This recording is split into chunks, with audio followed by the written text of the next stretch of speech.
Have you ever felt like the more you think deeply, the more isolated you become? That the more you understand, the less people want to listen? It's not just in your head. Society has always feared deep thinkers, not because they are wrong, but because they see what others don't want to. History proves it. From Socrates to Galileo to Tesla, brilliant minds have been ridiculed, silenced, or ignored. Not because they lacked intelligence, but because they made people uncomfortable. Schopenhauer, one of the most brutally honest philosophers, believed that intelligence itself was a curse, one that isolates those who see the world too clearly. But why does this happen? Why does society resist those who think differently? The answer lies deep within human psychology. Think about this. When you stand next to someone who is physically strong, you don't necessarily feel weak. You admire their strength. When you meet someone who is rich, you might envy them, but you don't feel personally attacked. But when you encounter someone who is intellectually superior, something strange happens. Psychologists call this the mirror effect. A deep thinker does not just introduce new ideas, they reflect back the limitations of those around them. And people don't forgive that easily. The mere presence of someone who thinks deeply can make others feel inadequate, even if the deep thinker says nothing at all. But why does this happen? Why does intelligence, more than any other kind of superiority, provoke such discomfort? To understand this, let's consider how our minds process different forms of superiority. When someone is physically stronger, we might see them as a leader or protector. When someone is wealthier, we might admire their success or aspire to achieve something similar. These qualities, strength, wealth, beauty, are external. We recognize them, but they don't necessarily challenge our core self-perception. However, intelligence operates differently. Unlike physical strength or material wealth, intelligence is deeply tied to identity. We define ourselves by our thoughts, our beliefs, our understanding of the world. When we meet someone who thinks on a deeper level, someone who questions what we take for granted, it can feel like a direct attack on our sense of self.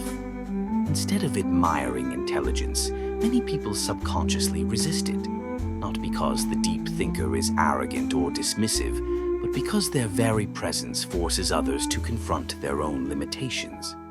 This is why, throughout history, deep thinkers have been pushed to the fringes of society. Their insights don't just challenge ideas, they challenge egos. And human beings, by nature, will do almost anything to protect their ego from discomfort. Take a moment to reflect on your own experiences. Have you ever tried to introduce a deep or complex idea in a casual conversation, only to be met with blank stares or awkward silence? Have you ever noticed how people quickly shift topics when discussions move beyond surface-level chatter? This is not just coincidence, it's a defense mechanism. When people encounter a deep thinker, their mind goes into self-preservation mode. Instead of being curious, they resist. Instead of engaging, they dismiss. This is why intellectuals, philosophers, and visionaries often find themselves isolated. Not because they want to be alone, but because society pushes them away. Interestingly, studies show that confidence is often valued more than intelligence in social settings. People are naturally drawn to those who project certainty, even if their ideas are shallow. This is why charismatic but simplistic thinkers gain more influence than deep thinkers who speak with nuance. History is full of examples. Populist leaders, motivational speakers, and viral influencers who thrive by telling people what they want to hear rather than challenging them to think critically. Meanwhile, those who question widely accepted beliefs often struggle to find a broad audience. This is the paradox of intelligence. The more someone seeks truth, the more they become disconnected from the majority. The mirror effect does not just reflect society's limitations, it highlights why society resists change in the first place. But the question remains, if intelligence is so threatening, is there scientific proof that people actually fear it? Modern neuroscience backs this up. Studies show that when people feel intellectually inferior, their brain's amygdala, the region responsible for fear and threat detection, becomes highly active. In simple terms, deep thinking is not just intimidating, it triggers a primal survival response, similar to what we feel when facing danger. But why does intelligence activate the same fear circuits as a physical threat? The answer lies in how human brains evolved. For most of human history, survival depended not on being the smartest person in the room, but on being accepted by the group. Our ancestors thrived in tribes where social harmony meant safety. Being rejected by the group could mean death, as isolation led to vulnerability. This is why human brains are wired for social acceptance over intellectual pursuit. When someone highly intelligent enters a social setting, they unknowingly disrupt the tribal balance. Their presence challenges existing ideas, social norms, and group dynamics. This triggers the brain's defense mechanism, as if facing a potential enemy rather than just a deeper thinker. This is why many deep thinkers feel isolated, not because they lack social skills, but because their intelligence makes them stand out in a world that values fitting in over standing out. A 2021 study at Stanford University uncovered something even more shocking. The rejection of deep thinkers is context-dependent. When people interact with an intellectual one-on-one, they feel less threatened. But in group settings, the threat response spikes dramatically. Why? Because social status becomes more important in groups. People don't just react to intelligence itself. They react to how others perceive them in comparison. If someone feels outshined by a deep thinker, they instinctively try to undermine or exclude them to protect their social standing. This explains why deep thinkers often find genuine conversations in private settings, but struggle to engage in large social environments. Psychologists have identified several cognitive biases that further explain why intelligence is often met with resistance. The Dunning-Kruger effect. People with low ability often overestimate their intelligence, while highly intelligent people tend to doubt themselves.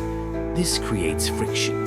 Those who know little often believe they know more than they do, leading them to dismiss deeper thinkers. Status quo bias.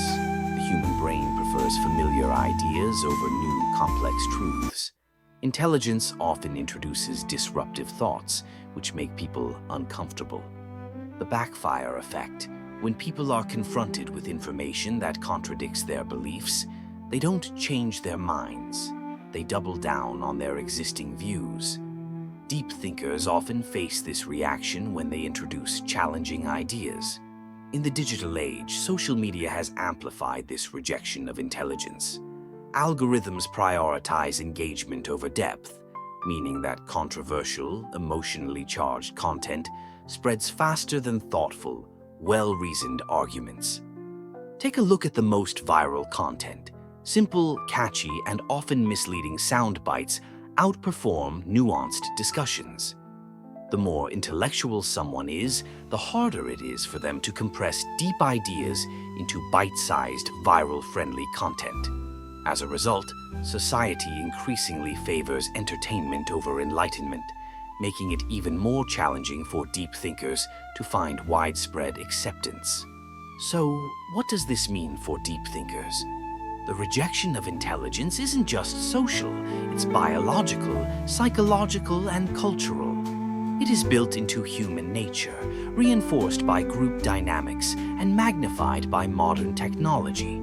This doesn't mean deep thinkers should stop sharing their ideas, but it does mean that they need to understand the forces working against them. But if society resists intelligence, what does it actually embrace?